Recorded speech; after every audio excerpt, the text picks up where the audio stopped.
Hello, everyone, and welcome back to another episode of MMA from London to LA. One of the best trios in the game. My name is Callum, joined by Chris and the man from the United States, Colin. Guys, hope you're all well. How are you guys doing? I'm well. I'm doing well, mate. Tired and look a bit raggedy again. I thought I wouldn't do it 2 weeks in a row, but at least I got my hair going this time instead of a baseball cap. So I'm one step ahead of last week. How you doing, Chris?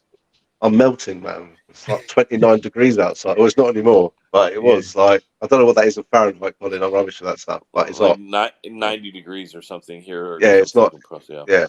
So, I've, yeah. I've got to put this into context for our fans who are watching in the States. I know it's hotter in terms of Fahrenheit or degrees where you guys are, but what you have to understand is we are in a much more condensed space and we have zero air conditioning over here. So when it's hot over here, it is hot. Can you not see my aircon behind me? Yeah.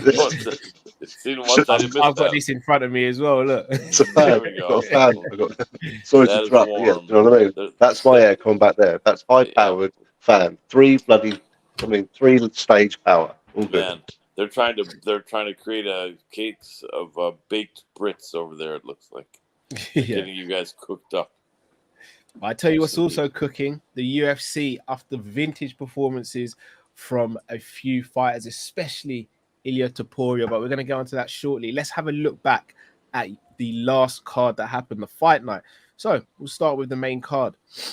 The first fight on the card was Brendan Allen versus Bruno Silva, and Brendan Allen managed to secure a submission victory in round one, a pretty solid victory. Chris, I'll come to you first.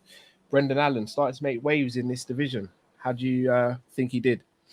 Yeah, man. First of all, I want to give hands up to his opponent, Bruno Silva, man, because to take that fight, right, like on paper, with records, yeah, they're like both 22, 23 wins each, right? But Bruno's 4-3 in the UFC, yeah? And you've got Brendan Allen, who's like 10-1, 10-2 now. Do you know what I mean? That's a big experience difference. I remember Brendan Allen is on a, 4-fight win streak before his fight. He's now on a 5-fight win streak.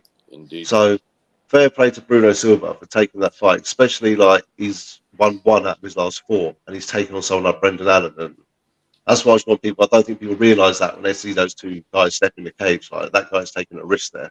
You know, but he thought he could do it. And no, don't get me wrong, there was potential to do well, but Brendan Allen, mate, it's another level, mate. Do you know what I mean? Completely. This geezer's fought like 13 times, I've worked out earlier, 13 times in 4 years. So he's an active fighter.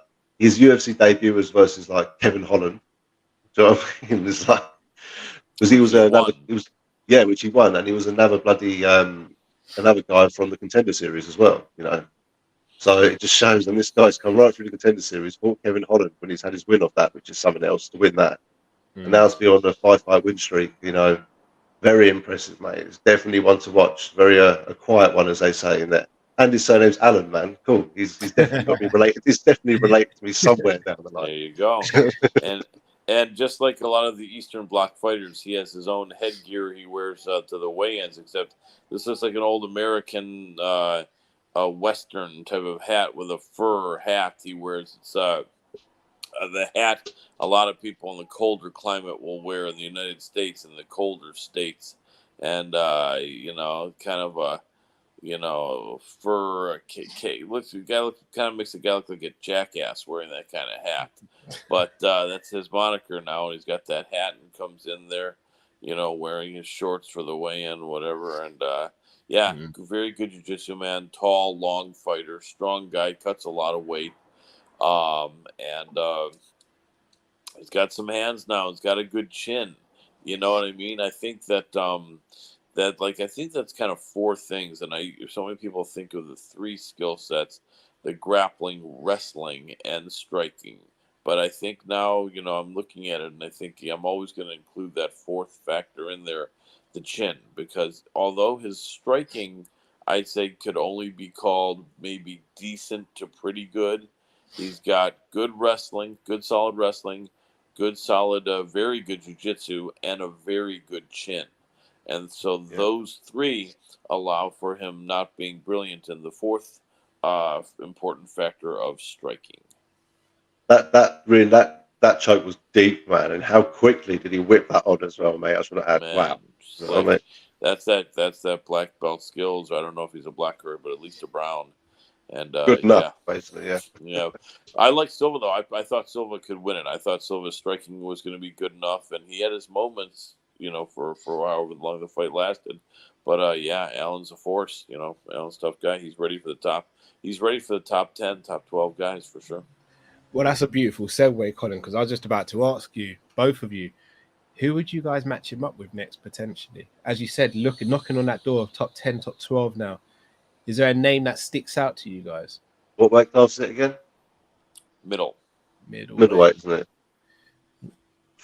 I hate when you ask me questions like this because we think maybe of the so many guys. names. And then, Yeah, maybe the guys that beat him, which were Chris Curtis and Chris is below him though. So I'll read out who's in the top 12.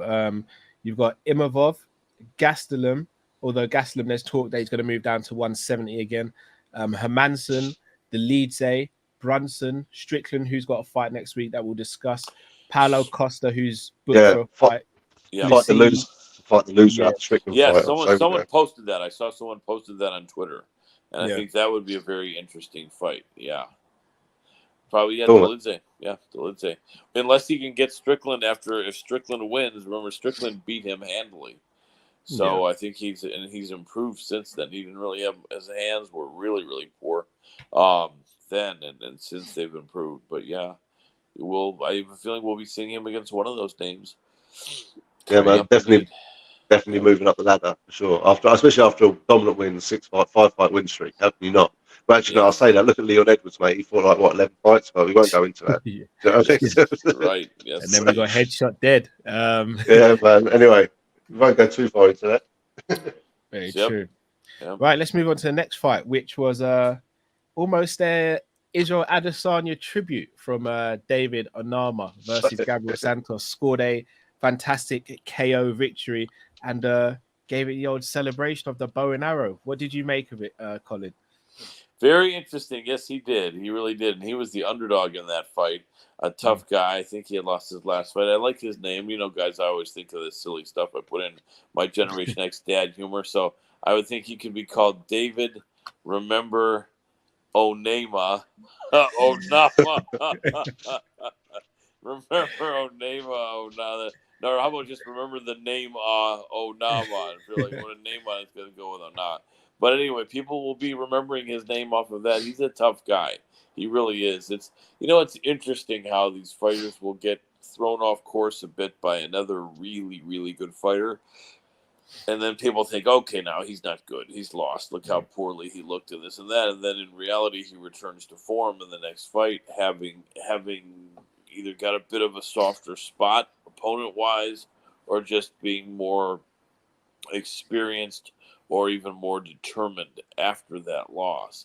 So that's why you're seeing a lot of fighters with win-loss, because so many of these guys are so good. There's so many really, really high-level guys in there that it kind of comes down to who got the best of who on that given night. I think some of these fighters, forgive this cat, he's like, this is a 17-and-a-half-year-old cat. He's like 85 years old for a cat. Wow. Jumping, running, is amazing. But nevertheless, anyway, yeah, I think that so many of these don't do it, buddy. Come on, so many. Yeah, see you later. So many of these guys can beat each other on any given night, and that's good. That's what we want. We want that sort of skill level. But yeah, the bow and arrow does Izzy thing. I don't know. Sort of bravado is not my favorite thing, but I'm old school because I'm old. But good, very good performance. And I think he was just very motivated because people counted him out a bit in that fight. What did you think, Chris? I mean, I don't know if I'm not mistaken, him and Izzy don't train or anything. There's no connection there as far as I know. What do you think of the celebration? Because obviously when Izzy did it to Pereira, it made sense. That was Pereira's sort of walkout theme. He does the bow and arrow before he gets in there. Obviously, Izzy managed to actually get that hoodoo off his back. To see Onama do it to Santos, what did you make of it all? I don't know, man. Maybe they're making it like an African thing. Do you know what I mean? Like Yeah, they'll all do maybe, it. maybe. All the African guys in the UFC will start doing that as their celebration or something. Yeah, You know, could be. just Yeah. yeah, you Is he never in know. the trendsetter as well? Isn't he? Yeah, man. No, yeah. So what, man? Let the geezer celebrate. If he wants to do that, let him do that. You know, Yeah. if you it was obviously Izzy's one was a lot colder, man. It was a lot like wow, Yeah. you know. But still, you know, man, crack. But his was as well because to be fair, he was losing that fight in my eyes. He was getting quite lit up a few times, and then he come back and just cracked him. Do you know what I mean? Out of nowhere. But yeah, he will definitely look back on that fight and see mistakes because he was getting hit. In my eyes, he was losing up until that point, and not badly, but he was definitely down the judges' scorecards for sure, man. But yeah, when he hit him like that, and then do his little celebration, then yeah, it's all good, mate. Everyone's got their celebration, you know. My favourite here's a question for you then. My favourite celebration was Chuck Liddell when he used to dig the grave, you Oh, know. the Oh, no, sorry, no, No, Tito. no, Tito sorry, would that do was the Tito. great. Sorry, oh Tito. yeah, Sorry, the yeah, no, shovel, Tito. sorry. right? Yeah, I meant no Tito. problem. Yeah, Tito digging the grave and dragging the body in and burying him and chucking the Yes. shovel in, man. Tito's got the best one, man. You know. Yeah. Yeah. What's your favourite one, man? Oh, that's a good one actually. I do like Derek Lewis. We He can always does come the back to it later on in the show, isn't it? yeah. I think Derek Lewis for me, but it's so far Izzy's celebration over Pereira that stands out as the best one I've seen. But overall, he's someone who's got a signature one. I do like Derek Lewis. Yep. Oh yeah, of course he does the worm into the Yeah, snake sort of thing, doesn't he? yeah. Yeah. Someone ought to bring him over to England and give him a bunch of fish and chips. Like I said, they don't really have a lot of fish and chips out here. You know, I think Colin, should we open a chain? We'll open up a yeah, chain of fish and chip shops in Yeah. California. that would be excellent. I My like balls that. are hot. What is that? It. Forza. I love it. My fish is Brilliant. hot. I love it. But no, great victory for Anama. On to the next fight, which didn't end in a way that anyone would have predicted. That's Austin Lane versus Oh, Justin Taffer. And I remember watching the weigh-ins for this and just thinking Justin Taffer must be about 6'2", and he looked absolutely tiny next to Austin Lane. However, the fight did unfortunately end due to an eye poke. Was deemed a no contest. A shame for both men. How did you think the fight was going until the eye poke? And I mean, was it a good stoppage? Should it have continued a bit longer? What do you guys make of it? Because it looked like a bad one. made me feel sick just thinking about it again, man. It was Yeah, man. That went like halfway down the guy's finger, man. That's what it looked like in the replay. I was just like, touch oh, his brain, literally oh, touch his brain. mate. It was. I was thinking that is bad. And then you saw his eye afterwards, with the blood coming out of his eye and everything. I was like, oh. And he's like, the doctor's like, what was it? Dan Merglitter. You got 5 minutes, mate. I'm like, man, the guy's eye's bleeding. It's been Yeah, 5 that's months. really- Yeah, You know what I mean? Speaking So, of, but the referees are good to let you try. They don't want to just stop it, do they? They know what the fights are like, man. But yeah, man, I did feel for the guy because it was what's his name? I forgot his name already. Ashton Lane. Yeah, that's yeah. He I felt bad for him because that was obviously his UFC debut as well. Yeah. yes, You know yes, what I mean? And imagine how hard that guy's trained for his UFC debut. Do you know what I mean? Just for it to end in yes, less than 30 seconds. yeah. But he's had a go at UFC. He went to Contender Series and lost the first time, if I remember rightly, and the second time he won. Hence, I guess that's why he's still here. You know what I mean? So Yes. yeah, mate, I felt for him, but he's finally got his chance back in the UFC after Contender Series, and yeah, man, bad time. Yeah. You could say with his last name being Lane, with all this effort, he still ended up being sorted out into his own lane that he didn't want to be in anyway. He's still in that same damn lane as having zero UFC wins, or maybe I don't know. Maybe does he have one? I don't know. I don't think so. But Imagine doing like your first fight in UFC, and your first record on the UFC is just a no contest. No yeah, contest. after It's 20, painful, Yeah. innit? after 29 seconds. So, That's it. mate, just Well, kill me now. You know what I mean? I've you're trained right. so hard For for a sure. no contest. I have to cut weight again. Do you know what I Yeah. mean? I'm gonna have to get a different. Well, I'm sure they'll do it again because this fight was rescheduled anyway, wasn't it, from a few months ago? Yeah. I think it was. Maybe he'll face the other Tafa. That's his height. That would be interesting. The other brother of Tafa Yeah, they have a brother, is there we go. So it'll be facing each other there, but who knows? But yeah, that Here's a was question for you. unfortunate. Here's a question for you. Why do you think someone like Tapper, who's got 6-3 record, which isn't the best record, he joined the UFC on a 3-0? Yep. Are you surprised that I know guys on the regional scene who've got higher records than that, bro? What do you think it is that keeps him there? I'm not saying he doesn't belong to be there. He does, but what do you think that is? His name holds quite a lot of weight in New Zealand, I believe. I remember watching one of Izzy's videos when he was doing a prediction show for, I think it might have been Taffer's last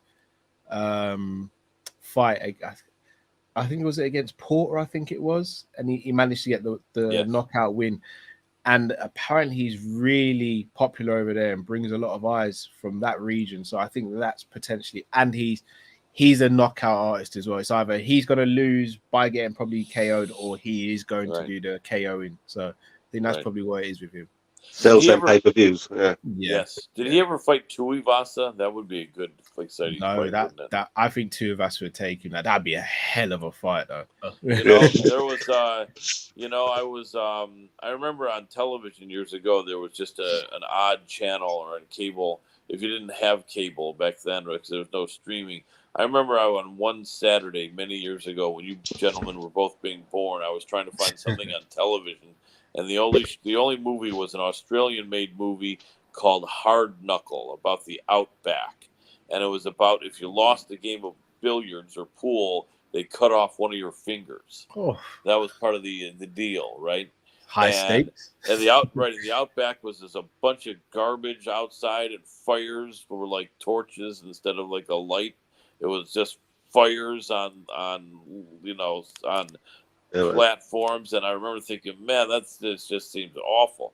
They play the fires for the light, garbage everywhere, and cutting fingers off. Well, I was like, I never want to go. I think it's pretty. I think it's pretty inhabitable, isn't it? Do you know what I mean? I can't even say the word. Where you can't live there. Uninhabitable or. I think so. Yeah, there's a large part of Australia which it's just all desert and the heat. You know what I mean? Put it this way, Colin. You know how much bigger Australia is than England? A lot bigger, yeah. Yeah, well, it's only got about 25 million people in their country, and we've got about 80 million plus. That's so crazy, but yet you guys sent them there, not you two personally, but you sent them as convicts over to Australia as a paradise, and hardly anyone there, and you guys stayed over in bloody England.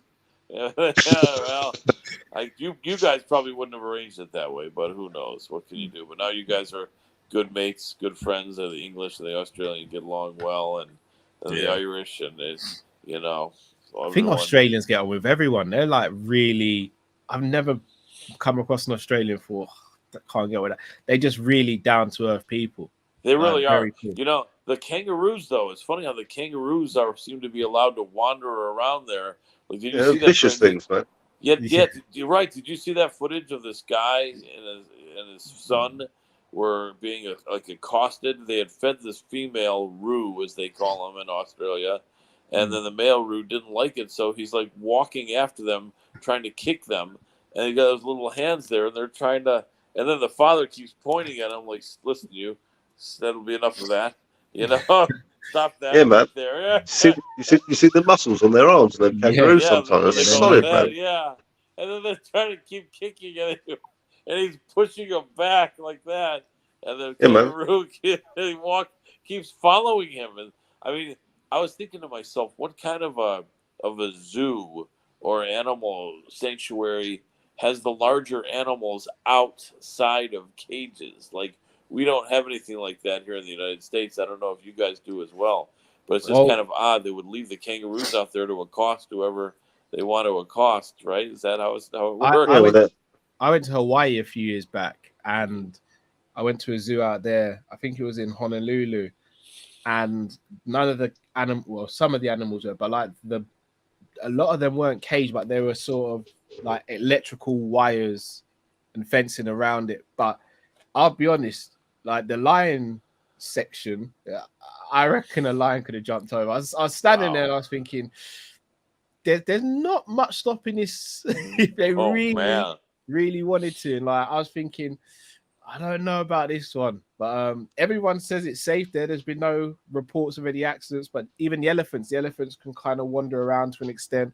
So there's no cages from what I remember, but you look in, you're like, let's hope none of the animals decide to give it a go one day. Exactly. So to recap, appreciate that insight, of course, and to recap the last fight, Austin Lane has been forced to remain in his lane. Yeah. Stay in your lane, as they say nowadays, right? And then perhaps he'll come out of the gate once again and have some better bloody better luck, as you guys might say, next That's time. it, man.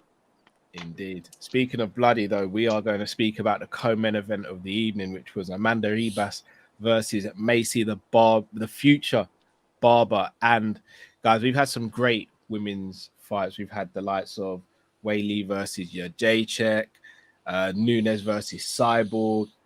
This one was up there, though. I know if this fight, obviously in terms of name value, in terms of ranking, maybe they shouldn't have been on the pay per view. But had this have been on a pay per view card with a sold out arena or sold out stadium, this would have blown the roof off because this was a hell of a fight. And Macy, I mean, she showed she could still potentially be the future in women's MMA. Colin, I'll come to you first. How good was that fight, and did you expect Macy to pull out the win in the end? Very good fight. No, I did not. In fact, I even made a post afterwards saying that trying to handicap or figure out even what's going to happen in a women's MMA fight is becoming nearly impossible. I think that you know what one of the guys I know on Twitter put out a good response to me on that, and he said it just seems like the women are quite tough. They're quite talented. They're very good.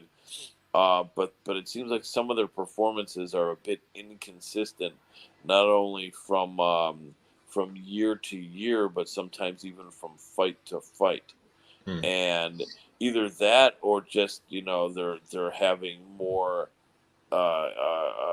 injuries or but it's I'm starting to realize that I think not advocating anyone to wager on women's MMA, and I love women's MMA, I really do. But it's I mean I think you guys probably couldn't disagree. It's becoming so unpredictable that a girl will look brilliant in one fight, and the next fight look the opposite of brilliant, and then the next fight look brilliant again, and then the next fight look like trash again, and look like bloody hell after that, and look brilliant after that, and so.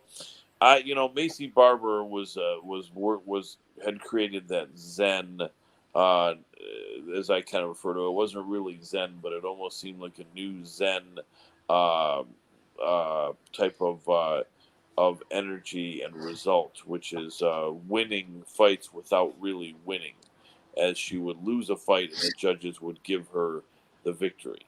And I was getting a bit tired, not a bit tired, quite tired, bloody tired of this result to my British fans here. And so I actually kind of wished, I said, the only way I want to see Macy Barber get the victory here is that if it's absolutely clear. And it was, although I still feel the stoppage was a bit early. I mean, and I hate to say that because I know that normally when I put that out there, at least half the people agree with me. And I don't care if people agree with me or not because I know what I'm talking about. Not that I know everything, but in this particular case, I think it was more split. I had more people on the other side than usual when I say, do people feel this is a bit of an early stoppage? But I think it had that strange element where she was getting smashed, but right at the end, she did start to really get back into recovering and locking the other girl into her guard and starting to be active. So it's unfortunate because of that, you could say it looked like an early stop because they stopped it as she was beginning to intelligently defend herself as required. However, for about 6 or 7 seconds or 5 seconds at least, she really wasn't intelligently defending herself. Either way, she was getting busted up. Macy, I mean, one of the things that I am aware of is how strong a fighter looks and healthy. And I did notice that Macy did really look very good. I don't know whether it's because she's 25 now or 26 and she's starting to look more mature, and doesn't have this baby fat type of a look. But her body looked as strong as I'd seen it, and she looked really, really healthy. Everything looked good. Her skin looked great. Her hair looked great, and she just looked really, really sound, more than I had seen before. And so I wasn't surprised, but I thought Hebus was the more skillful fighter, And as I'd been tired of Macy winning without winning, I thought this was going to be her comeuppance, as you gentlemen might say, or they used to say in England, right? And so, boy, was I wrong. But I'm curious to have both of your opinions when you do give your thoughts on this about whether it did seem a bit too early because she was recovering at the end, or whether if you guys could even see that, or if you guys also, would embrace the other side, which is that just before she did start intelligently defending herself, she wasn't, and she was getting smashed, because I'm seeing that side of it now as well. Chris, I mean, we'll come to you next. Do you Well, think an early stoppage or? well, with the thing with that, I need to watch it again, obviously. Do you know what I mean? But what I remember is like the referee's got that split decision to make, yeah. And Yeah. she did go down. Do you know what I mean? And she was taking some damage before that as well. She had taken some shots. And when she went down, she might have, when she hit her head, or if she did it too, I have to double check and I have to watch it again. But when she went down, the ref must have seen something, thinking, nope, she's in trouble. She's just going to get punched up for no reason, which might have very well happened anyway. Do you know what I mean? But yeah, it was. You could say it was early, but I said the referee's got to make a split decision. It wasn't like a horribly early one. Do you know what I mean? Like, oh my god, I can't believe it, but Right. is what it is, sort of thing. I know what you mean. I can see both sides of the argument completely of that one. But I don't think her opponent would be too disappointed with the stoppage. She obviously at the time she may have been, but she'll look back and think that I probably should have probably the right time for me out of that fight and get back to working on what maybe went wrong. You know what I mean? But again, she was brave enough to take that fight as well. I say brave, she's very skilled to do it. But Macy was on like a 4-fight win streak before that. She's been smashing people, not smashing. You know what I mean, Colin? I know what you Yeah. were saying. But yeah, but she was winning at the end of the day. She was getting the wins. And another thing is like, what do they do with her now? Like, how many women do you know who've had a 5-fight win streak, not had a title shot? How many people do you know have had a 4-fight or 3-fight win streak? Sometimes, it's in the women's division. It's quite Right. common that they get Yeah. some wins and finishes. They do get boosted up Correct. quite quickly. And Correct. again, what you were saying, Colin, about it's hard to bet on these girls now and stuff because one day they're good, one day they're not as good as they were in the last fight. A lot of the time, these girls are boosted so far up the ladder so quickly they haven't had that chance to build, through the different rankings and levels, and they're just boosted very quickly through the higher levels to get to that title shot. So maybe that's why they haven't had the progress like people like Leon Edwards had, had all the experience and stuff. But who knows, man? Because when you lose, if you have a title shot and lose, like surely that's like I lost the champion and that's my They goal. do. Do you know what I mean? So Yeah. yeah, it's a hard one, man. I mean, you are right though. Betting on women's fight, I used to always bet on a decision for the women. No disrespect, because a lot of time it's a lot of Yeah. grappling, but now you can't do that anymore. You know what I Yeah, mean? they can finish it now. Well, Macy Barber, obviously, she came to prominence because she wanted to break John Jones's record of being the youngest title holder. Obviously, didn't come to fruition. However, she does with this win now break into the top 10. Looking above number 8, Rebus at the time, you've got Jennifer Meyer, you've got Lauren Murphy, you've got Caitlin Saraminara, Jessica Andrade, Blanfield, Santos, Fioro, and Shevchenko, and then obviously Grasso as the champion. Yeah. Who do you think would be a good matchup next for Macy Barber? You can't give her a title shot. I'll take that back then. Nah. My bad. Yeah. I would Well, personally go. I'd probably go Jessica Andrade. Yeah. boots are right up there.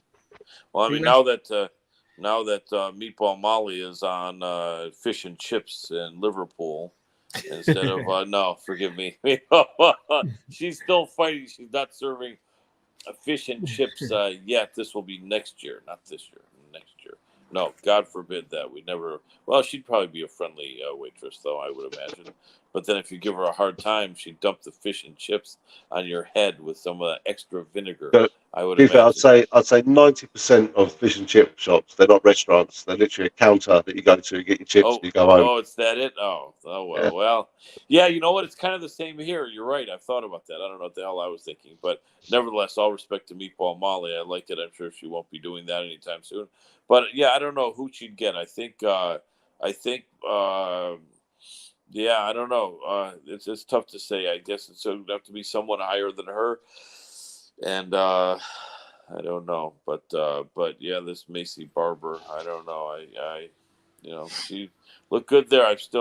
I'm still You not still quite. you seem like you're on the fence with her, Colin. You're Yeah, not sure. I am. I'm a bit. I'm still not seeing her quite as the future. You know, I see her as the future as much as I see the three of us being British royalty, and I'm not even British. You know, so a bit of a long shot, I feel, but nevertheless, it was a solid performance and a very good win, surprisingly good. And then and then the other women's card also, Jillian Robertson lost to what Yeah. do you call her, the Yeah, that was Instagram model. that sucks, man. Yeah, it did. She was quick, I that girl, though, man. Cut her combination, pat, pat, pat. You know what I mean? But Gillian's yeah gone down the weight class. It's something she have to get used to. Yeah. yeah, I thought she still was going to be able to get a hold of her, and but the baby shark there, Yeah. whatever her name is. Tabitha's a good fighter. Yeah, Yeah, man. she's tough. She looks good. She's popular. She can Yeah. fight. Quick, That's man. Quick. Yeah. that's bloody But you good. know what? She she looked a lot bigger than her as well, man. Gillian did. She looked like a weight class Yes, heavier or two yeah, back, you know. she really did. I thought she was gonna big sister her, Yeah, but but I think that's where the speed Yeah. yeah, element, Yeah. got every time Gillian threw a shot, she was like, "I'm a bang," like 3 shots. It's like, bloody hell, you know. yeah, And Gillian was trying to get hold of her, and she did once or twice, you know. She got her, but then she's popping straight back up again, you know. So I felt for yeah, Gillian, you know. I like Gillian. I've interviewed her through Colin's recommendation. She sent me to, and she's a lovely person. Do you know what I mean? Mm. yes, You wouldn't think she was a fighter when you spoke to her. You know, she just very sweet, loves very to sweet train. That's girl. all she does. Do you know what I mean? And bloody, Yeah, yeah, man, fair play to her. And I felt for her. I watched a podcast recently on the Rogan thing, and you know, she was proper training for this fight, so I did feel sorry for her. Yeah. yeah, me too. That was unfortunate, I will say. Hopefully she bounces back. One man who wasn't able to bounce back from disappointment though was Josh Emmett. He went up against Ilya Topuria, the undefeated Ilya Topuria, and wow, what a performance this was. 50-42, I believe, on the cards. Let's just put that in context, guys. 50-42. That is insane. I don't think I've ever heard a scorecard like that. If I'm going to be mistaken, if I'm not, there probably have been scorecards like that. I can't recollect hearing a scorecard like, especially for a main event, especially for two top 10 fighters. Ilya Topuria, before this fight, everyone was saying, look, he's knocking on the door. This could be his breakout fight. This wasn't a breakout fight. This was him smashing the door open, saying, I'm the new contender in this weight division. Chris, 145. Volk has ruled over it. Max is underneath him, basically wiping out any contender who comes next. But Ilya Topuria, he must be getting closer to a title shot, especially after that performance. What did you make of the Spaniard? If I was Topuria, I'd be looking at who's going to win out the next Volkanovski fight and Yair Yeah. fight. In my eyes, I think he should be looking at that sort of level. There's no Yeah, disrespect to Max. I love Max, but he's not going to get. He's for the UFC. Let's say he's not the better pick for a title shot at the moment because they've seen it a few times already. Do you know what I mean? So I would mind seeing it again, but I think the way this guy's he's what the 6 fight win streak in the UFC is knocking people out. Unfortunately, one of our own at one point, but we won't go into that. You know, in the UK. And yeah, he's defeated good people, man. He's beaten like Ryan Hall, he's beaten Bryce Mitchell, and to beat someone like Josh Emmett with a record like he's got, and the people he's beat as well, like Calvin Cater not too long ago, Ricardo Lamas, Michael Johnson as well. You know, this guy, and he just obviously fought for a title, an inch title, which he didn't win, but still, it's a great fight. Yeah. And unfortunately, Ilya, which I love about him, because everyone thinks he's just a knockout artist, you know, but I thought he did really well in being patient with what he was doing, wasn't going wild, and just reminded me a bit of an Anderson Silva back in the day, where everything he threw just landed. You know, I'd love to see what his accuracy was for that fight because he really he rarely goes the full distance, but I thought he was expecting it this time just in case, and he used his energy wisely, which I thought was really interesting. And when the thing is, don't get me wrong, he wasn't just throwing here and there. When he was throwing with intent and power, and it was obviously shown on Josh Emmett's face. And with such great fight intelligence in the 5th round, knowing Emmett's just going to be swinging, looking for the knockout, he went for the takedown and what a perfect game plan. You know what I mean? And nearly finished him a few times. But yeah, that scorecard is ridiculous. I think was it all? Was just one judge that scored it like that, wasn't it? just one. Yes. Yeah. Yeah, and that judge needs like something wrong with him. There was maybe a couple of fight finishing situations, but nothing Josh Emmett looked like in danger. I don't think. Maybe there was Yeah. once or twice, but he got out there and Yeah, I think that scorecard was a bit ridiculous, to be honest with you. Maybe one Indeed. 10-8 round, maybe even two. Yeah. But was that work out? Four Not 5. 10-8 rounds? Yeah, 4 or Yeah. 5. Yeah. Yeah, it's just like you need to. Anyway, the judging system's mental. Even on my shows that I do, the judging even there it's mental sometimes. I don't understand Yeah. what people are looking at. You know what I mean? And it happens all the way from the lower level like we are to the high level. And We just can one of them agree though things, man. that there was the correct decision though. Ilya Oh Topuria yeah, did win yeah, every but round God, pretty yeah, much. easy. Yeah, he beat him up. Unfortunately, I love Josh Emmett, but maybe Josh Emmett, maybe no, he didn't. I'm just trying to be nice. No, unfortunately, he didn't, and it's unfortunate to be fair. It'd be interesting to see where he goes from here. But for me, Ilya needs to be looking at a title shot next. I think he leapfrogs Max and goes straight to the winner of those two, in my opinion. Yeah. I'd say he's knocking on heaven's door, as the old song would be. He's making his way to not be serving fish and chips, but owning his own fish and chips restaurant outside of London, where both of you are residing. Well, he's been to London and unfortunately beat one of Yeah. our fighters, Jai Herbert. But Jai, to be fair, was probably winning that fight up until then, but unfortunately That's got right. caught. But So that was Well, if I'm not mistaken, wasn't that at 55 he took that fight? I can't remember. I I couldn't think tell I think you. he took it at Oh yeah, he 55 did. did. Yeah, to Yes, weigh I up. he remember in Yeah. the did. press Yes, conference. Yeah, yes. everyone. Yeah, I remember that now. So yeah, Now, he took how, it. yeah, how do you mates think he would match up against Arnold Allen? That would be a hell of a fight, huh? I, I, I was gonna he was, say I think that'd be a brilliant fight. I just don't know if he has to take the fight to get a title shot though, Right, because he probably Allen doesn't. lost his last fight. Yeah, that's true. He probably doesn't. What do you think, Chris? I reckon he's in line for the title shot next. In my opinion, I think that's He kind of exactly what has to they'll be. be looking at. He's won 6 fights in the UFC now, and he's beaten a guy who was recently fighting for a belt. So Yair Rodriguez, who won that belt, is now going for for the undisputed title. But in people's eyes, he is an interim champion. So if you were fighting for the interim championship and I've just beaten you, then surely I need to be fighting for some sort of championship next. Yeah. That Yep. makes I sense. think he only doesn't get that shot is if Yair beats Volkanovski, because then I think Right. they run it back. Yeah, If I agree. Volkanovski Yeah. wins, I think he has to be the next contender. Yep. Yeah, Well, for sure. yep. He's Volkanovski will win that fight, by the way. That Oh yeah, against I think so too.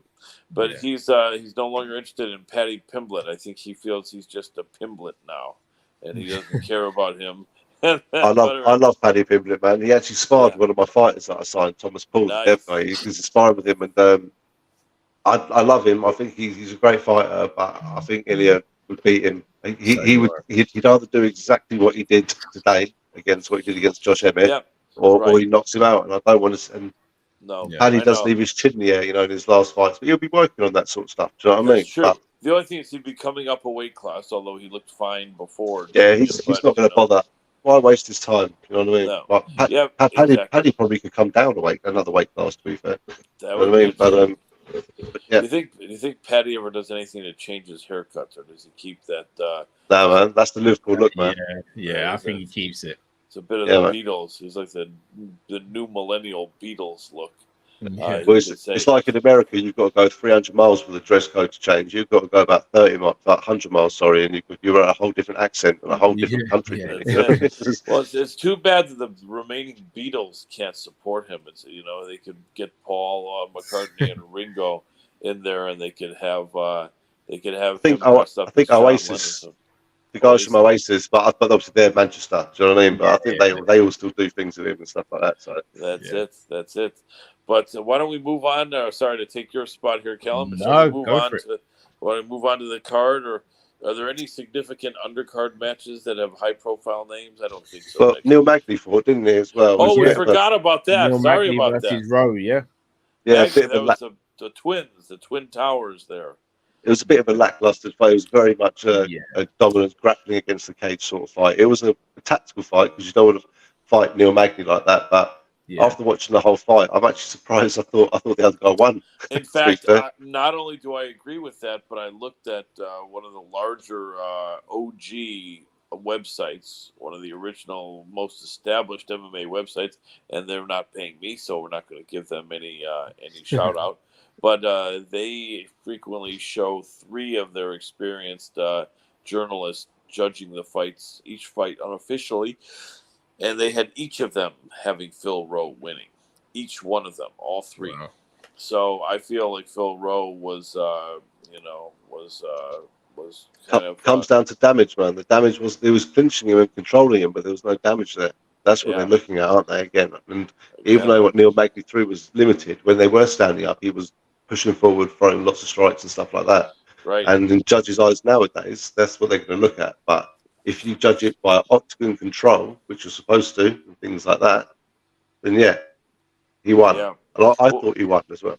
what did you think, Callum? Yeah, I'm like you guys. So the issue I have with judging is I feel as and Anthony Smith said this on an episode of the Helwani show recently. He says we as fans probably judge differently from the judges because they are judging to a criteria, whereas we're judging based on what we see, as opposed to trying to columnize it. I had Rowe win, but I don't. I think there needs to be like a universal judging set of rules as to how More you're clear scoring a fight. criteria. Yeah, more Until we clear get that, criteria. I think and Chris, even you said it, even on the regional scene, it's right from the bottom right up to the top. So it's not just like a high level problem, it's a grassroots thing right Yeah. up. So the whole ladder's infected almost. I think they need to rip up the book and they need to start again and have clear criteria that works across the whole sport from top to bottom. Until that Yeah, happens, man. we're always going to get these sort of crappy decisions, unfortunately. Yeah, You've got to remember though, man, judges they're not allowed to have monitors, and someone correct me if I'm wrong, but they're not allowed to have monitors because it gives a biased opinion. So you've got to remember, they sit there and watch it from that from view from that where view. they're sitting, and they're sitting there live, having to concentrate the whole time. And I'm not being funny. When two guys are grappling against the cage for 2.5 minutes and not much is happening, I'm sure someone's zoning out at one point. You Yeah. know what I mean? Yes. And How does this sound to you guys as an idea? You have your three judges who are cage side, and then you have two further judges who are watching out back, but even if they're being watched while they're watching the fight, but watching on a monitor by watching a round behind. How about two of those judges that live in the Australian outback? That would be even better. No, sorry to throw that in. Because No, You know what, I though? do think watching on a monitor, you Yeah. get sometimes a different angle. Like for example, Chris Curtis and Gastelum. Yes. In real time, it looked like a knockdown from Gastelum. When you watch it back, it's a headbutt. Yep. That sways the fight. So there's got to be something. I would agree because this is continuing. This is more bollocks, as you guys would say, I think, right? On the whole crappy decision stuff, it's getting to be a bit much.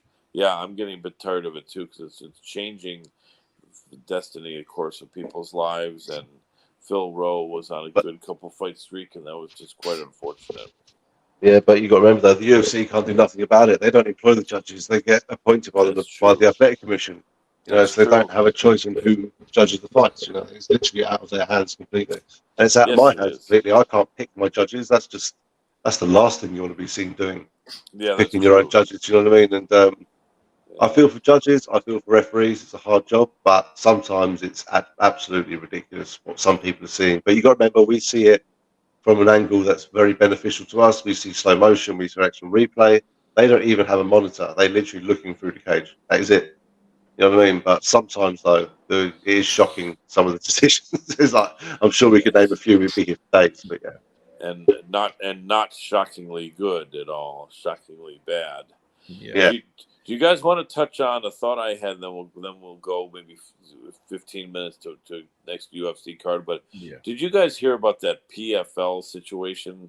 Quite odd. And yeah, they took a fighter out because they weren't happy with how the fighter fought. They suspended both of them, and they suspended both participants in the fight, and they removed the winner from having won. And this was part of a tournament that allowed you to proceed forward toward the million. This is quite bad. I've found that 90% of people agree with me that you can't do that because in this in MMA especially, when the promoter is also the sanctioning body. Remember, in boxing, they're two quite separate entities. But with MMA, having the promoter being the sanctioning body, and all of a sudden now deciding, well, we didn't like that fight, so let's just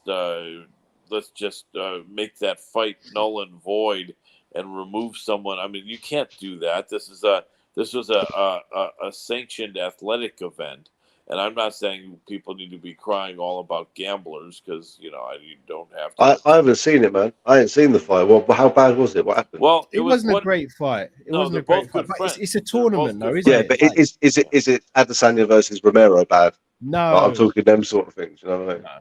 They just didn't really go for it because they were good friends. But nevertheless, it was technical, and I think that I don't know. To me, They I didn't don't want to think it hurt was. each other. That's I what they're don't. saying. Yeah, I don't think it was the worst fight ever. But in all honesty, I mean, like, I'm sorry if I stepped on your words, Callum, but No, no, no. there are several fights that we see on a regular basis where both fighters are not wanting to make mistakes, and it's never a fan favorite. It's not pleasing to watch, but several times you'll see fights where both guys just try to avoid the other guy's strength, and then you had a lackluster fight. I think the last pay per view there were several fights like that, but for the PFL is just I think starting to really go off course here, and I've noticed that a bit. I hate to be bashing them at every corner, and I'm not, but it just for whatever reason about 6 months ago or more, the PFL started to really kind of change their attitude about media, about about their image. Everyone was kind of in a foul mood, I noticed, which wasn't the case last year. And now they're doing something like saying because we didn't like the effort of that fight that it's null and void. And this is quite a dangerous precedent, I would think. I'm sure you Well, gentlemen Colin, agree. it's funny you say that because I've never been too open about this. On a show I used to run, because I've changed the name of my show now because of issues. But anyway, um, we had amateur fights, and I won't name the governing body, but there's a governing body that record people's fights at amateur and pro. Yeah, that's how you look up their stats and stuff like that. Yeah, Yeah. and there was amateur fights, and they were deciphering themselves that amateurs weren't aggressive enough. Okay, these amateurs, yeah, weren't aggressive enough. They were giving. I've got all the emails to prove on this, by the way. They were saying that they weren't looking like they were actively trying to finish fights. So when they're on top of them and pounding down, they didn't think they were actively trying to finish. Um, Accusing of using people just to stand in. Well, I don't know many stand-ins that make it to the third round. You know what I mean? So you know what I mean? And wondering why is he not punching him so hard to finish him? Because they've been grappling for 3 rounds nearly, and they're amateurs and they're exhausted, Right. and they turn the fight into an exhibition. And I know it's an amateur fight, but still, these boys, that's their Yeah. motivation. They're like, oh, look at my Yeah. record online. Look at this, what I've done. Yeah. Mm. And I had big Yeah. issues with that, mate. And I had to rebrand the whole name of the company and everything because of all the issues I had. And That's yeah, terrible. Yeah. that is the big issue with at the moment. Like that is some dangerous territory to say that to be able to justify and actually say like why aren't amateurs hurting each other enough? Like, Right. are you Yeah. crazy? Yeah. Yeah. And not only that, but if you recall, it was only a month earlier where PFL had what half of its card pulled for testing positive for Yeah. steroids.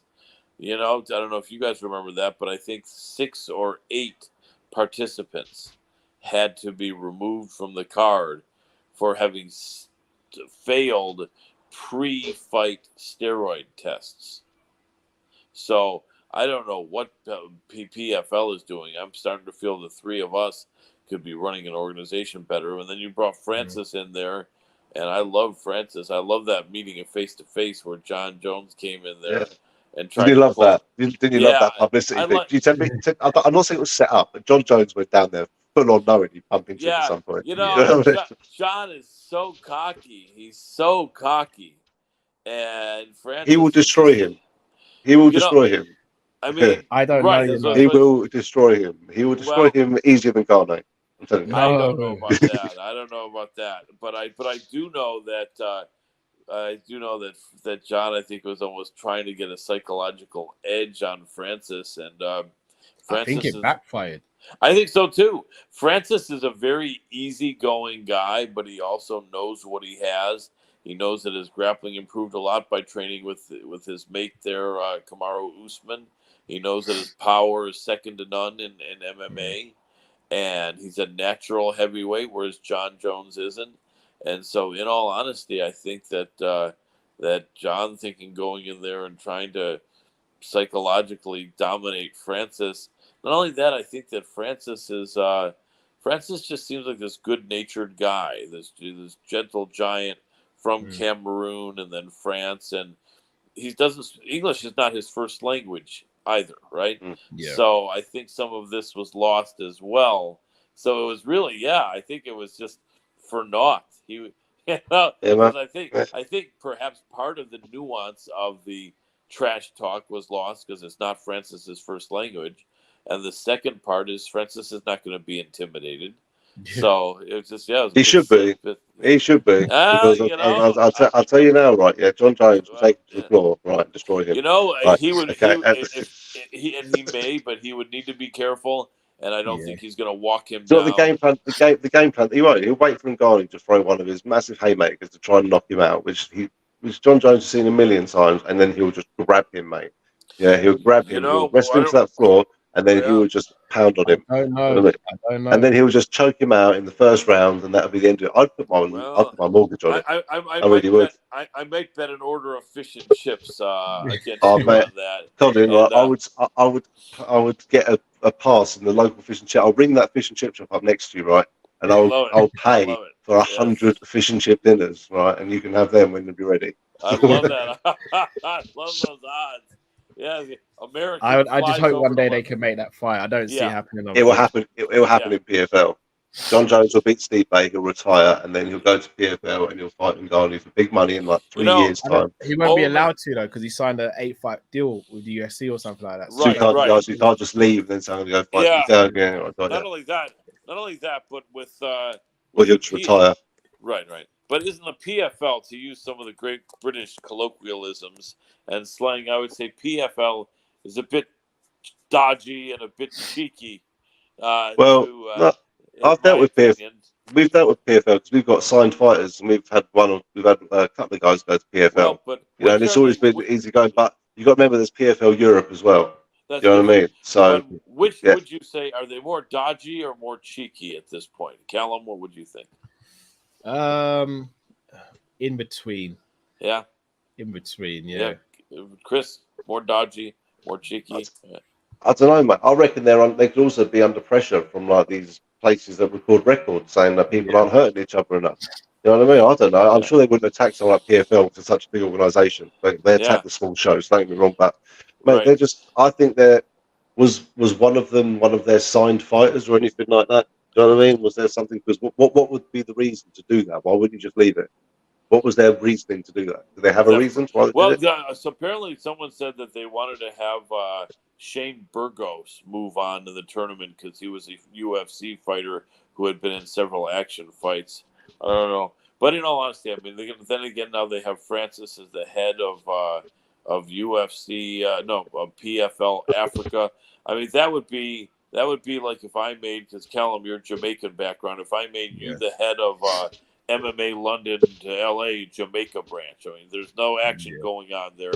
There's no fights. It's like, so to me, the PFL should put dodgy and cheeky in there, and then call them and embrace those words there in England. And so but nevertheless, in any case, we'll have to see what happens. But I like Francis over there. So why don't we do in the last 7 or 8 minutes? Why don't we blaze through the main card? Next week's card. Yeah, what do we got? I'm going to go with 2 fights on, in fact, 3 fights. I'll touch on 3 fights on the prelims. So, Romanov versus Blagoy Ivanov. Heavyweight. Bulgarian. Yeah. Who have you guys got in that one? Man, hard to say. Those guys also are dodgy and cheeky. No, I shouldn't say that. But nevertheless. Ivanov's a game, man. He'll just keep coming at you. You have to knock him out. Yeah. You know what I mean? It's he's a tough fight. He's a tough fight for anyone, man. He's some man. I used to work with a load of Bulgarian guys, and they were loving this guy all the time. They were supporting him like anything. And he come in there, and he's going to be one of them up and down fighters. He'll win a couple, then he'll lose a couple, then he'll win one, lose one, then win 1, 2. Then it'll be like that. But yeah, man, he's game, and he's always. If you want to get in the heavyweight division, then this is the guy you need to get past. Yeah, a good gatekeeper, a good journeyman. I would say I'd probably lean Ivanov, but he's 40 years old now, and he looks 50 years old. Yeah, man. Tough guy. Hey, man, I'm gonna have to love you and leave you, man. I think my missus is getting a bit of grief from Yeah, the gotta child. head off. Yes, Cool. I think backup is needed. Yeah, No problem, mate. but We'll wrap it let's up then myself. Gentleman Chris Allen, always a pleasure to have you. England's Always. most respected fight promoter, for sure. And if not now, then soon. And I feel it's now. I've knighted you now, Sir Chris Allen. Thank you. Yes, we'll see. We'll see. We'll see you soon. Kel and I will wrap it up. We Enjoy. will do indeed. Nice one, Chris. Always a pleasure. see you later, everyone. Cheers, Take it guys. easy. Cheers. Take care, mate. So Callum Sanderson, Sir Callum Sanderson, I should say.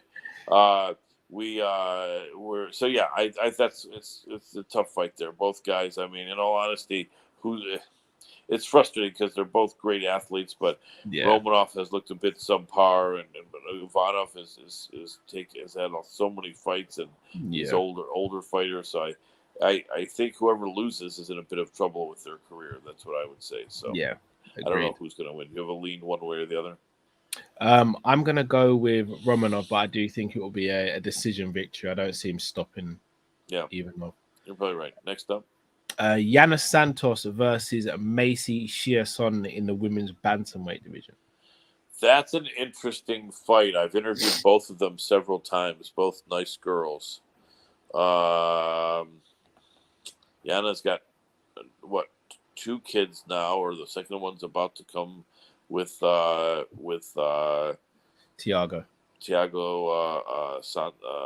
Santos. Yeah. And Macy's not going to be having any kids anytime soon. I don't know. That's probably not relevant to anything, but both are big girls, tall girls.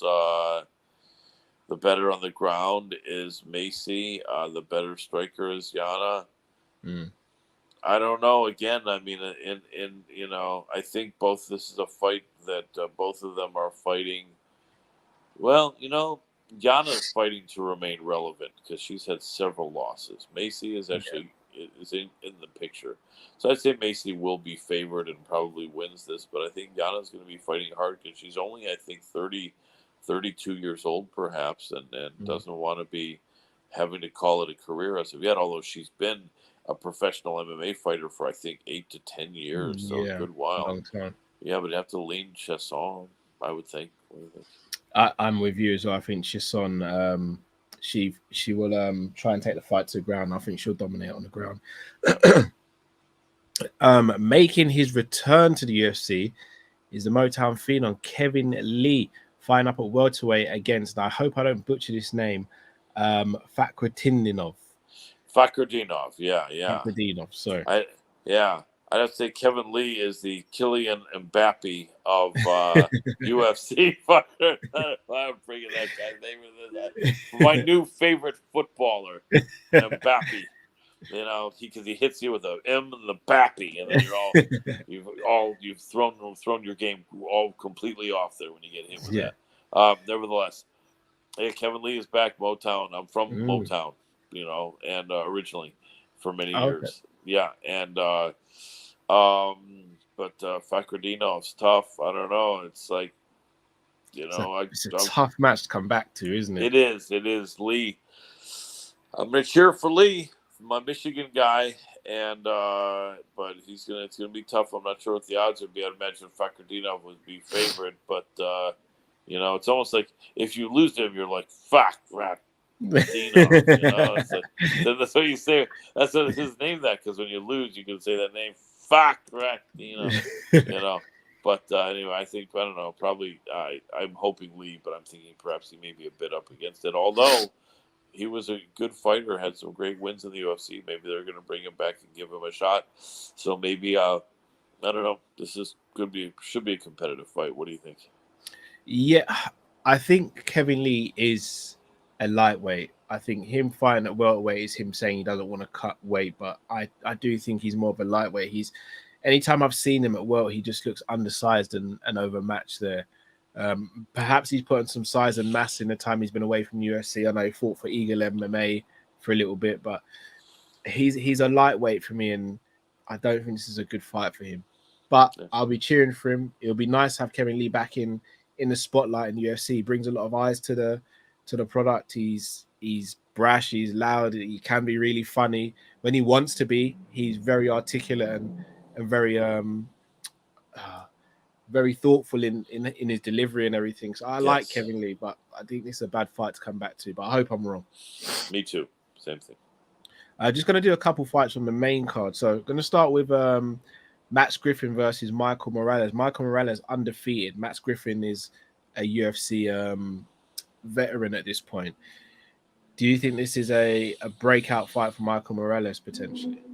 No, I like Max. I've interviewed Max Okay. numerous times. Great guy. I think Max wins this one, but I think that this is going to be the last opportunity. I think for a run for Max. He's had several fights that I thought he won, and he was not given the decision. And I think they were pivotal fights that would have led to him having a higher contender matchups. I thought he beat Neil Magny, although it was quite close, and Magny finished stronger. Sometimes I think these judges, I wish I knew. I wonder if these judges have to fill in each round prior to the start of the next round or not. I think they should have to, because I get a feeling almost sometimes that they're not doing that, and perhaps they're not even filling anything in until the end of the third round, and then they're influenced by the fighter that finished stronger. So I'd be curious to see what the protocol is on that. But I think Max wins this. He's going to have to fight nearly a perfect fight, though. It's going to be a battle, but I think Max is much more experienced, more crafty. Definitely, he's older, but he stays in great shape and great personality. I like Max at all. He's like, I think he told me he's half like African American and half Italian or something like that. Okay. I don't know much about Michael Morales, but looking at his record suggests that he must be pretty decent, 14-0. But as you said, those UFC jitters. Max has been there several times. I'm going to lean towards Max, but this could be an eye-opening weekend of events for Michael Morales. And then the main event, Sean Strickland versus Abbas Magomedov. Sean Strickland is this guy who will take a fight against anyone at any time, putting his status as a fighter who could potentially be one fight away from fighting for the title on the line as well with this one. He's a risk taker in terms of his willingness to step in there of anyone. You'd argue in the actual cage, he's not that much of a risk taker. How do you see this fight going? And do you think after this one, if Sean Strickland were to get another fight after this one and then win that, do you think he gets the Izzy fight, or could he potentially get the Izzy fight after winning this if he does it in convincing fashion? Well, his opponent here once again is who? I'm sorry. Magomedov, Abbas Magomedov. Huh.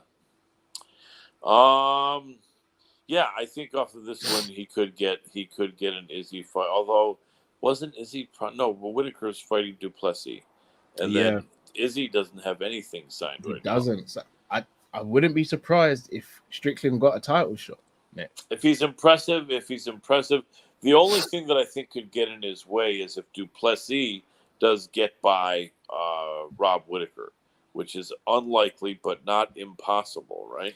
But Duplessis would have to do it and not take any damage. That's right. Or very little damage, which is you fight Robert Whitaker, unless you're Adesanya, you take a lot of damage. Yeah, that's really true. Yeah, I think so. I think, then also what if Magomedov wins? Is he getting it? No, for sure not. But then it's a different situation. But yeah, Strickland is a unique guy and a tough guy and a skilled guy. Him and Chris Curtis, good friends and training partners. Feel bad for Chris having been headbutted now in two fights in a row. Who was that last one against? Imavov. No, not Imavov. No, it was Imavov. Yeah, it was. Nasruddin Imavov. Yeah. Anyway, so I think Strickland wins this, and I think, he could be next. It would be quite interesting to see Izzy against Strickland, because Strickland is a taller, longer fighter, but not as tall and long as Izzy. I think Izzy's 2 inches taller and a longer reach. But sometimes Izzy's 3 and 4 inches taller than some opponents. So he's a closer than some of Izzy's fights. Um, I think the better boxing technique of the two is Strickland, but for sure the better kicking and the better. I mean, the grappling is a good question between Izzy and Strickland. Strickland probably has spent more time at it. Izzy's the better athlete, and I think absolutely the more polished striker. But then again, the boxing technique is, that's an interesting, really good matchup. In all honesty, I think because Izzy tends to be a counter puncher and a chess player, and I think the people that have beat Strickland weren't really that. Like Poatan, Pereira was much taller, longer reach, and actually just as good a boxer and a more of an aggressive moving forward, striker. And he came in, whereas Izzy likes to, be smart and hang back there, and I think that could be an interesting, but it also could be a bit of a boring match. Although I don't know, I don't think it would be. And then it would be interesting to see if Strickland was talking trash to Izzy. Most people are not talking trash to Izzy that much. Yeah, but, whether that gets him emotional and if that changes how he fights as well. It's true, so it would definitely be interesting to see. And, but Sean Strickland, he says some of the weirdest stuff. He really does. But, I like that, though. I like that. I'm not going to say, try to be super political, but I think that United States and England both, I think, always had a freedom of speech. Yeah. And I think in the last few years, there's an anti-freedom of speech movement out there, and I'm quite against that. And so even though Strickland sometimes says stuff that are just purely stupid or purely a bit disrespectful or a bit grotesque even, I still like the fact that, you have the right to say this. And if he wants to be looking like a crazy guy who's a bit silly and a bit insane, then that's his right, and I'd like to see him exercising that. And that may be part of his motivation as well, to the fact that he's going to say, yeah, I can say these things. I've got a platform. I will say these things. It'd be interesting if deep down he was like the most mellow, sane guy. It's just an act. I feel like this is him, though. I don't even think it's an act. I feel this is him. I do think you're right. Yeah. I mean, it's interesting. We've had notable characters like that in the past. Like the Diaz brothers don't say the craziest things, but they've known to, be, about war. And then let me ask you, speaking of which, a fight that we never had is Jorge Masvidal against Leon. Masvidal has just lost most of his last several fights. He's now a promoter with that Icon. I think it's Icon. Yeah. And they did really well with their last card. Will we ever see that fight? I mean, it seems like it's becoming less and less likely. I don't think we see it now. Leon's still in the midst of his career. If Leon had one foot out of the door, then I'd maybe say yes. Not now. Yeah. I'm so surprised the UFC didn't strike while the iron was hot, but it almost felt as though Masvidal was saying, "Well, I'm not going to take the fight because I can fight for titles." And then now Leon's in the position. Leon's saying, "Well, how can I give him a title shot when he's not won a fight?" So it should have happened. It should have happened after he fought Nate. After Masvidal fought Nate, it should have happened. Yes. But then you got the title shots. So I can understand it. It's a shame it never happened, though. Yeah, indeed it is. Is Leon signed yet? It's supposed to be Colby Covington. Still nothing official. Man. So how many is Leon eating a bunch of fish and chips? How much does he weigh? I wouldn't be surprised if Leon had a slight injury after the Usman fight and was just nursing that and not rushing back, because this Colby fight's not going to be easy. I think he beats Colby, but it won't be easy. Yeah. Do you think Islam would have any chance against Leon? I think he'd have a chance, but I think Leon's way bigger than him for a start. Yeah. He's way stronger than anyone Islam's fought, in my opinion. I think Islam has it in his mind that he can just take Rocky down and dominate him, because he probably did that years ago when he trained with AKA, but this is a different fighter now. And plus, Leon's striking, I think, keeps Islam at bay for as long as the fight lasts, in my opinion, as well. Without a doubt. Is Leon the best British MMA fighter you've ever seen, would you say? Oh, that's in terms of technical ability, he's up there. But I think Bisping still has to be the one that everyone looks at and as a standard bearer, because he did it before everyone else, and Well, I won't say he did it before everyone else because you had Lee Murray and Lee Ian Murray. Freeman. Yeah, who's a gentleman that lost to Barboza? Etim. Oh yeah, Terry Etim. Terry Etim. You had Brad Pickett. Ross So Pearson. Those guys, yeah, Ross Pearson. So we've had really good fighters from over here, but Michael Bisping's the one that sits at the top at the moment, given that he won that belt at middleweight and it took him. He propelled UK MMA in my opinion. Or Yeah, British I was English there when MMA. he won that fight in person, and That was amazing. myself and my mate there, we were watching, and everyone saying, "Who do you guys have this one?" And everyone else had Rockhold, and we had Bisping. And they were like, "Oh no way, not a chance." And then Bisping wins, and we are like, "How about now?" Yeah. So that was brilliant. But yeah, did you watch the Lee Murray documentary yet? No, I haven't. I've seen snippets of some of his stuff though. It's just, he had a wild life, that guy, man. He really did. It's crazy. And then do the bank robbery and Yeah, he fought Anderson Silva as well. Yes. He was a character. He was He's a good fighter as well. He's a really good fighter. He really was. And but he's gonna be in jail, I think, at least another 10 to 15 years. And It's a while to go. Just quite odd. It's just unfortunate. But back then there was no money really in MMA, and there wasn't really much publicity. Even in England, a lot of people didn't know who he was. Like, you were quite young then. I think you were like, in grammar school there, 10, 12 years old. Yeah, I'd have been and young. So you probably weren't even aware of Lee Murray then. No, I wasn't. Not until recent years. Yeah, so, but nevertheless, Callum, so yeah, should be a good card coming up. Should be, yeah. So the last card before we have the massive 290 card as well. So it'd be interesting to see how this card goes. Yeah, who's the main and the co-main of the 290? Do you remember offhand? Volk and Yair, and then the co-main Brandon Moreno and Pantoja. Yeah, Pantoja. Yeah, good card. There's a lot of good fights on that card. Yeah, so that's going to be a brilliant card. Which is the English card? When is the English card coming up? That's going to be Aspinall and Spivak, right? Tabora. Oh, and Tabora. Interesting. Yeah. Aspinall's There's some decent fights in that. You got Nathaniel Wood versus Andre Fili. That's a good fight. Paul Craig versus Muniz. And this is down at 185. Yes. Why don't we finish with this? Can Paul Craig, if he can make that weight and not be weakened, then I think he could be really an interesting addition. Be a tough fight for it, yeah. Yeah, definitely. Because he's a really tall guy. His jiu-jitsu is really good. His hands aren't the best, but he's got a bit of wrestling. And it just seems like unless you catch him with strikes, he can win. I mean, it'd be interesting to see down the line if he got a couple wins, how he might measure up against Izzy. He's taller than Izzy, I think. I think he's perhaps an inch taller.